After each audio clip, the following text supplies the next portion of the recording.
The Lincoln Continental is a name that speaks of luxury. It all began in 1939. Edsel Ford, son of Henry Ford, desired a car with European flair. He wanted something sleek and powerful. This was a departure from the boxy, utilitarian cars of the time. The result was the first Lincoln Continental, a stunning convertible. The first Continental was a hit. It was low and long with a powerful V12 engine. It was a car for those who wanted something special. Celebrities and socialites flocked to the Continental. It was a symbol of success and sophistication. World War II interrupted production. However, the Continental's legend was already secure. The Continental's impact on car design was immediate. Its long hood and short deck became iconic. This design influence could be seen in other cars. The Continental proved that American cars could be both luxurious and stylish. It set the stage for Lincoln's future as a purveyor of premium automobiles. The Continental nameplate returned in 1956 with the Mark II. This was a car that aimed to recapture the magic of the original. The Mark II was even more luxurious than its predecessor. It boasted a powerful V8 engine. The car featured a stylish, understated design. It was clear that Lincoln was aiming for the top of the luxury car market. The Mark II was a success for Lincoln. It competed with Cadillac and Imperial for the attention of discerning buyers. These buyers wanted the best that money could buy. The Mark II offered a combination of performance, luxury, and exclusivity. This helped solidify Lincoln's reputation as a maker of fine automobiles. The Mark II continued the Continental's legacy of bold design. It was a large car, but it carried its size well. The Mark II had a presence that commanded attention. It was a car that made a statement. This car solidified Lincoln's position in the automotive world. The Continental was here to stay. The 1960s saw the Continental enter a new era.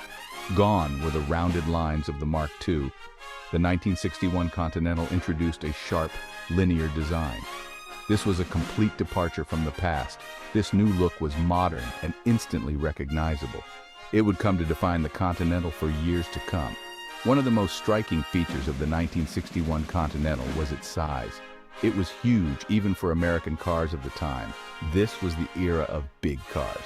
And the Continental was one of the biggest, but the design was so well executed that the car didn't look bulky. It was an impressive feat of automotive engineering.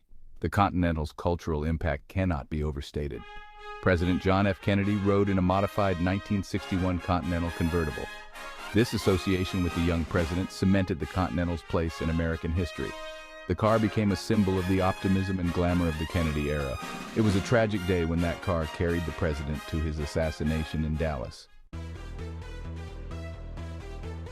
The 1970s brought about changes in the automotive landscape. Fuel efficiency became more important. The Continental had to adapt.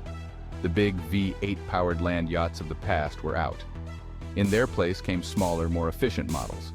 In 1982, the Continental received a major redesign. It was smaller and more fuel efficient. This new Continental was front-wheel drive, a significant departure from the rear-wheel drive models of the past. This change allowed for more interior space, which was important in a market that was becoming increasingly focused on practicality. The Continental continued to evolve throughout the 1980s and 1990s. It remained a symbol of luxury and comfort. Lincoln introduced new features and technologies. These updates kept the Continental competitive in the luxury car market. Despite the changes, the Continental always stayed true to its core values. It was a car that offered a smooth, quiet ride and plenty of space. The Lincoln Continental took a brief hiatus in the early 2000s, but it returned with a bang in 2017. The new Continental was a return to the car's roots. It was stylish, luxurious, and sophisticated. This new Continental paid homage to the classic models of the past. The 2017 Continental featured a bold new design language. It was a modern interpretation of classic Continental cues. The car was once again available with suicide doors, a feature that had been absent for decades. This nod to the past was a hit with car enthusiasts. The return of the Continental was met with enthusiasm. It was a sign that Lincoln was serious about competing in the luxury car market. The Continental offered a compelling alternative to its European rivals. It provided a unique blend of American style and luxury. The Lincoln Continental is more than just a car. It is an American icon. For over 8 decades, the Continental has represented the pinnacle of automotive luxury. It has been driven by presidents, celebrities, and everyday Americans alike. The Continental has left an indelible mark on American culture. From its humble beginnings as a custom-built convertible to its current incarnation as a sophisticated luxury sedan, the Continental has always stood for something special. It represents the American dream of success and achievement. The Continental's legacy is one of innovation, style, and enduring appeal. The Continental's story is still being written. As Lincoln continues to innovate and evolve, one thing is for sure. The Continental nameplate will always hold a special place in the hearts of car enthusiasts everywhere. It is a timeless classic that will continue to turn heads for generations to come. If you would like to see more legendary automotive stories like this, please like and subscribe. Until next time, keep those engines roaring.